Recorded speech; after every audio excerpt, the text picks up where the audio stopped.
Disagreement is a ubiquitous feature of our lives. But what is the significance of disagreement if we care about having reasonable belief? We often stick to our guns in the face of disagreement. We're right and they're wrong, we say to ourselves. But is this reasonable? Or is disagreement itself an important piece of evidence that you've got things wrong? Not all disagreements are created equal. If a local high school quarterback disagrees with Tom Brady on how to properly throw a football, this shouldn't give the 7-time Super Bowl champion much pause. The more interesting case is when neither side of the disagreement has reason to think they have the advantage. Philosophers call this disagreement between epistemic peers. Someone is your epistemic peer when they are equally likely to be correct about the matter.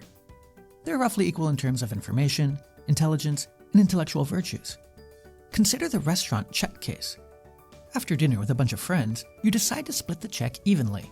You do some quick math in your head and say, looks like we each owe $43. But your friend has been doing the math as well. She says, I got 45.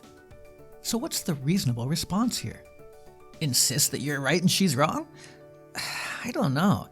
There just doesn't seem to be any good reason to favor your own side, unless you know your friend is lousy at math. But if she's an epistemic peer, that's a different matter.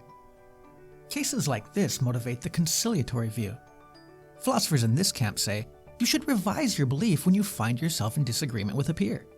In other words, disagreement is significant to the reasonableness of your belief. But what about a more difficult case? Consider two friends, Alex the atheist and Billy the believer. This example works just as well with pro-life Lucy and pro-choice Chad, or Democrat Daisy and Republican Rick, but we'll just go with Alex and Billy here. They have talked through the philosophical arguments many times. Billy finds the arguments for God convincing, but he knows all about Alex's objections, and Alex thinks the problem of evil is a knockdown argument against God, even though he's heard Billy's replies.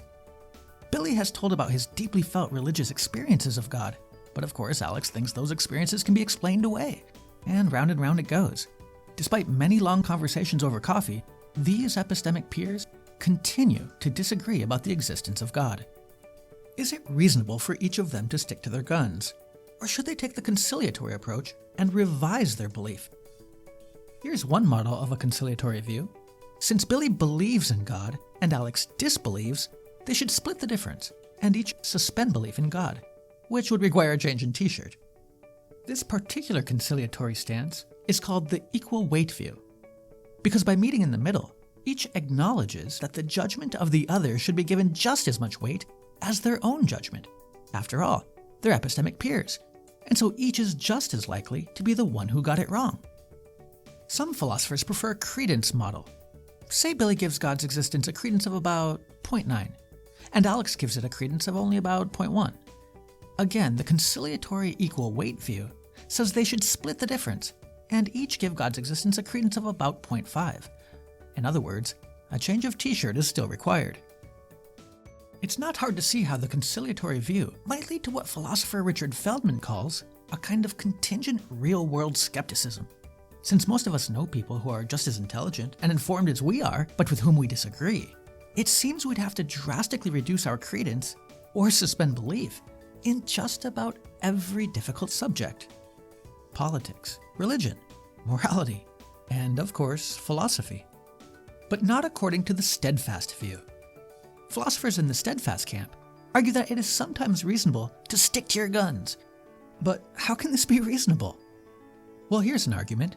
It matters which peer is actually correct. The peer who got it right is under no rational obligation to abandon their correct view. Other steadfast defenders have appealed to self-trust.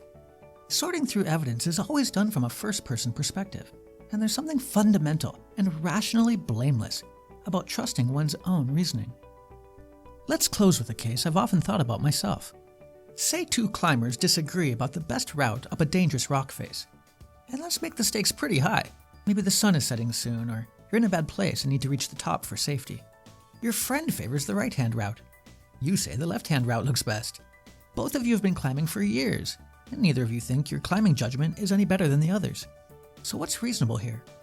Should you follow the equal weight view and conclude that you now have no good reason to favor one route over the other? Or does the steadfast camp have it right? Is this where the inescapable element of rational self-trust kicks in?